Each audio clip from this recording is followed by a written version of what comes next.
நம்ம எஸ்கேவோட ஆக்டிங்கில் ஜனவரி 14 ரிலீஸ் ஆக இருந்த பராசக்தி பார்த்தீங்கன்னா இப்போ ப்ரீபோன் ஆகி ஜனவரி 10-14 ரிலீஸ் ஆக போகிறதா புது போஸ்டரோட அஃபிஷியலாக பார்த்தீங்கன்னா அனௌன்ஸ் பண்ணியிருக்காங்க. இன்னும் எக்ஸாக்டாக சொல்லணும்னா ஜனவரி 9 பார்த்தீங்கன்னா நம்ம தளபதி விஜயோட ஜனநாயகன் படமும், அதுக்கு அடுத்த நாளே பார்த்தீங்கன்னா பராசக்தி படம் ரிலீஸ் ஆகுது. ஸோ என்ன கேட்டால் இது ஒரு தேவையே இல்லாத கிளாஸ் தான் நான் சொல்லுவேன். ஏன்னா நம்ம தமிழ்நாட்டு இதுக்கு முன்னாடி நடந்த பெரிய கிளாஸ்னால் அது பேட்டை வர்சஸ் விஸ்வாசம், வாரிசு வர்சஸ் துணிவு.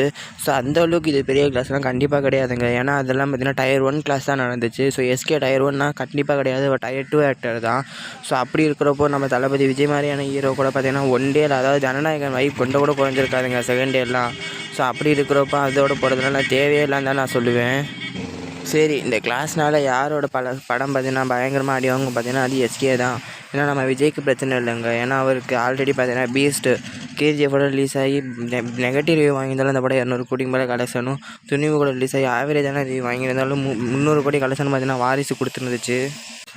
ஸோ ஜனநாயகன் படத்துக்கு ரிவ்யூ ஒரு மேட்ரே கிடையாது. ஸோ எப்படி ரிவ்யூ வந்தாலும் பார்த்தீங்கன்னா அந்த படம் பார்த்தீங்கன்னா பாக்ஸ் ஆஃபீஸில் ஓட தான் போகுது.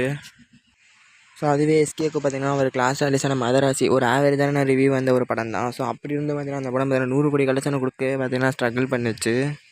ஸோ என்ன கேட்டால் இந்த கிளாஸ் ஒரு எஸ்கேக்கு பார்த்தீங்கன்னா தேவையில்லாத ஒரு கிளாஸ் தான். ஸோ இதை பற்றி நீங்கள் என்ன நினைக்கிறேன்னு சொல்லுங்கள்.